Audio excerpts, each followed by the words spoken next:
ሰላም ደቂ ዓበይቲ ከመይ ትኾኑ ጉዳይ ሰላማዊት ዮሐንስን ሰብለ ካሕሳይን መዘራረቢ ምዃኑ ቀፂሉሉ ሕዚ ናይ ሰብለ ካሕሳይ ወዝ ዝብል ሙዚቃ ካብ ዩቲዩብ ክወርድ እዩ ኣይወርድን እዚ ናይ ሰላማዊት ዮሐንስ ሃምበል ቲም ዲስከስ እንዳገበሩሉ ጸኒሖም እዮም ውሳነ ድማ ሂቦም ኣለዉ እዚ ጉዳይ ታይ ሃምል ተባሃለ ኣብ መወዳእታ ታይ ዓይነት ዕልባት ሃምል ተዋሃቦ ክነግረኩም እዮም ሳይ የጽንሑ ማለት እዩ ሕዚ ታዩ ዝመመሰሳሊ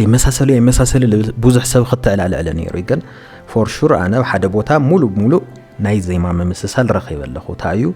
ሃምበል ሃዳናይ ቀታለን በሳ ቀሳነት ልበይ ቀንደው ሓሳ ኣርሓሽ ደነይ ክፋል ናይ ጎነይ ደጊም መሳኻ ዓይነይ ጥዑም ዕላልኻ ላዛኻ ምቁር ዝያዳ ሓለፋ ዝያዳ ትፍቀር መሳኻ ሙዓል መሳኻ ምሕዳር ህይወት ኣብ ገነት መንባር ዝብል ክሻዕ ዝብል ዘሎ ናይ ሰላማዊት ዮሐንስ ፓርትን ኣብ ናይ ሰብለ ወዝ ድማ ጉሓት መሳኻ ምሸት መሳኻ ዘይምነወኒ እግርኻ ድልከፍ እኽሊ ዋላብ ዘይብሉ ጽጋብ ድነኻሉ ሃምወዛም ገጸይ ሃምወዛም ገጽኻ ወዛም ህይወት መሳኻ ክሻዕ ልብላ ፓርታት ለለዋ ሙዚቃን ዘሴሜን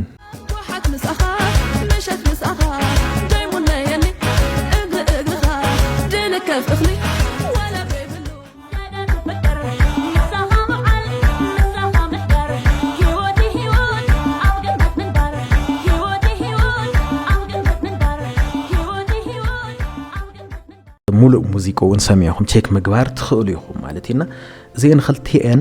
ተመሳሰልቲአን ኮይነን ዘለዋ ማለትና ኦሬዲ ኸዘውዚ ክልዓል ግቦ ናይ ሰላማዊት ዮሐንስ ወይ ድማ ናይ ሃምበል ቲም ሰሞያታት ዜማ ቢንያም መስፍን ይሰርሕዎ ቢኒ ባና ዝበሃልና እሱ ዜማ ጥራሕ ይኾነ ሰሪሕ ሙዚቃ ቅንብር ሚክሲንግ ማስተሪንግ ናይ ዝሰብዚ እዩ እና እዚ ናይ ዝሰብዚ እዩ ተወሳኺ ግጥሚ ትግርኛ ዮሴፍ ይሕደጎ እዩ ጆሲ ማለት እዩ ግጥሚ አምሓርኛ ኢዮቤል ብርሃኑ ዝተባሃለ ሰብ ይሰርሕዎ ዘሎ ማለት እዩ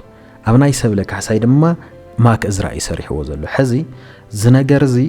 ብጣዕሚ እንትን በቃ ሲሚላሪቲ እዩ ኣውዝ ግጥሚ ትሕዝቱ እንትን እዩ ዝመስል ዝተፈላለየ ይመስል እምበር ልኾነ ሳምፕል ተዋሂቦስ ሃምዛ ዓይነት ደርፊ ስራሕለይ ተዋሂሉ ትእዛዝ ልተዋሃወ ይመስል ማክ እዝራ ዛ ደርፊ ሳሪዩ ሃምበላርኤ ግጥም ልጽሓፈ ሃምበላርኤ ዜማ ልዘየመ ይመስልና በጣም ተመሳሳሊ ስፔሻሊ ኣብዛ ለኩም ለኹ ፓርትና ዘውዝነይ ነገር እንደገና ኣብ ሰማዕቲ ሙዚቃውን ኣብ ሰሞያታትን ውጥጠል ኢሉ እዚ ናይ ሰብለ ንኻልኣይ ግዜ ኣብ መጋልዋ ሃም ተፈጠረ ካብ ዩቲዩብ ኮርዲ ይደርፋ ልብል ሕቶ ድማ ናይ ብዙሓት ሕቶ እዩ ግን ውሳነኦም ብጣዕሚ ዝገርም ውሳነ ኮይኑ ዘለና ናይ ሃምበል ሰሞያ ቲ ናይ ሰብለ ደርፊ ብዙሕ ወጻኢታት ዝወጾ ስለ ዝኾነ እዚ ኮንሲደር ብምግባር እዚ ኣብ ግምት ውሽጢ ብምእታው ኣብ ዩቲዩብ ክቕጽል ስምምዕነት ወፂሖም ኣለዉ እዚ ንምግባር ድማ ሰላማዊት ዮሐንስ እውን ኣብ ማእኸል ጣልቃ ሃምለኣቴት ሓበሬታ ክረክብ ክኢል ኣለኹ ሰላማዊት ዮሐንስ እውን ነዞም ሃምሎቢ እርክነት ስለ ዘለዎን ኣብ መንጎ ክልቴን ኢቨን ዝ ዳይሬክቲንግ እውን ሃውቢት እዚ ሰሪሕዎ በዓል ቤታና እዚ ስለ ዘሎ ጣልቃ ብምእታው ብዙሕ ወጻኢታት ስለ ለወጾ ዝደርፊ ኣብ ዩቲዩብ ክቕጽል ስምምዕነት ወፂኦም ኣለዉ ግን ንቐጻሊ ግን ትምህርቲ ክውሰዶን ንከይድገምን ኣጠንቂቖም ኣለዉ ማለት እዩ ሰብለ ሃምዛ ዓይነት ነገራት ትደጋግምላ ቅድሚ ሕዚ ምስ ግርማይ በላይ ምስ ግርማይ ራያ ዝነበራ ውጥጥ እውን ሀሙይ ነይሩ ናይ ንግስቲ ምድራፋ ከኣክል ብኡ ተስማሚዖም ለሃለዉ ካኻልእ ደርፊ ቀንጭዋ መጽያ ዓደይ ረሕቂዶ መንገደይ ባሕተሎ ጽወየኒ ደሞ ኣብ ድቀላቀሎ ልብል ፓርት ቀንጭዋ በሙሳዳ ካኻልእ ደርፈይ ብልብል በሃሙ ክወርድ ገይርዎ ነይሩና ግርማይ ብዙሕ ውጥጥ ሪና ኢና ምስ ግርማይ ክሻሕ ምስ ሓዋም ውጣት ገለመለና ብጣዕሚ ላብ ለይኾን ነገር ምስ ሓባት ኣትያ ነይራ ሕዚ እውን ተደጋጋሚ ምስ ሓባት ኣይተፈጠራን ምክንያቱ ሓደ ብሰላም በኩል ስለልመፀት እዩ ተኻልኣይ ድማ ቶም ሰሞያ እውን ልብ ስለልዕው እዩ ብዙሕ ወጻውፂኻ ሕደግ እዩ ዝኒዮ ካብ ዩቲዩብ ይወርድ ትበሃል ተለኻ ኣዋኻ ለሎ እምነት እውን ይቕንስ እዩ ምክንያቱ ቅድሚ ሕዚ እውን ናሆም ሪከርድስ ይገዚእዋ ነይሩ ናሆም ሪከርድስ ኣብ ሰብለ ለለዎ ፊሊንግ ተመሳሳሊ ክኾን ንቐጻሊ ብስሩኸ ካብ ሰብለ ሙዚቃ ገዝእ ድዩ ካብ ሰብለ ሙዚቃ ገዚኡ ዲስትሪቢዩት ይገብር ድዩ ናሆም ሪከርድስ ኣብ ዩቲዩብ ክጽዕን ድዩ ልብል ሕቶ ይልዕል እዩ ኣጻሪዩ ተለይ ጻሪካ ኸዝል ገዛ አይመስለኒ ምክንያቱ ቅድሚ ሕዚ ተንገላትዩ እዩ ቅርሺ ከፊሉ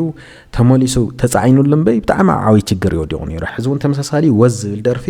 بهمز من قد مسروحه بتعميم متعزز يخوين زلنا تمالونا لإلنا ينيرنا أو خالي فيدينا تو ستايلون زناي كليب ستايل زو ناي سونت من قسقاسات everything سبله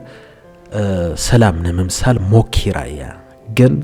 سبله بعلاك تخون بعلاك تمثل بعلا خويناك تمص بوش كنغبر دانيو نامبي سبله همزيا غيرا إلنا እንደገና ተመሊስና ክንድህላ አይግበእናይ ኦሬዲ ተደጋጋሚ ስሕተታት ትሰርሕ ላንዲያ ግን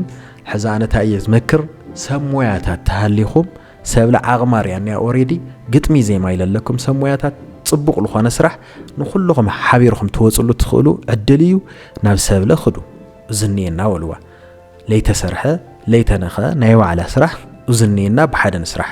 ኢልኹም ሰብለ ንዓልኹም ውን መውጽኢ ጠቕመኩም እዩ ንዓልኹም ውን ሄድ ክትገብሩ ይገብረኩም እዩ ዓበይቲ ዘየምቲ ዓበይቲ ገጠምቲ ተሃሊኹም ውን ሰብለ ስርሑ ምኽንያቱ ሰብለ ዓቕመ ኣለዋ እዩ ተመልካቲ ውን ኣለዋ እዩ እዚ ስለ ዝኾነ ሰብለ ክትሰርሑ ሰብለ ድማ ነቶም ዓበይቲ ሰሞያ ክብሪ ሂባ ናይ ዋዕላ ኦሪጂናል ስራሕ ክትሰርሕ ክትሞክር ኣለዋ ምስኦም ኮሙኒኬት ክትገብር ኣለዋ ረክብ ክትፈጥር ኣለዋ ሕልፍ ኢላ ውን ኦሬዲ አና ሃምበል ናይ ሰላማዊት በትግርኛን በመሓርኛን ዝተደረፈ ደርፍ እዩ ነዚ ድማ እዩ ብኩሉ ተደማጺ ክኾን ይገብሩ ናይ ትግርኛ ኦዲየንስ ውን የድምጻዩ አምሓርኛ ዘድምጹ ኦዲየንስታት ውን የድምጽዋዮም ሰብለውን ፍሌክሲብል ክትኾን የዋል ይብል ብርግጽ ሰብለ ተጋዳሊት ያሕዝል ኣለዋ ፊሊንግ ይፈልጥ ብዛዕባ አምሓርኛ ምድራፍ ገለ እሱን ክትሓውስ ኣለዋ ኢላ ምናን ኦሬዲ ሙዚቃ እዩና ኦዲየንስ ክትግን ኣለዋ ክትዓበል ኣለዋ ኮንሰርታት ክትኸድ ኣለዋ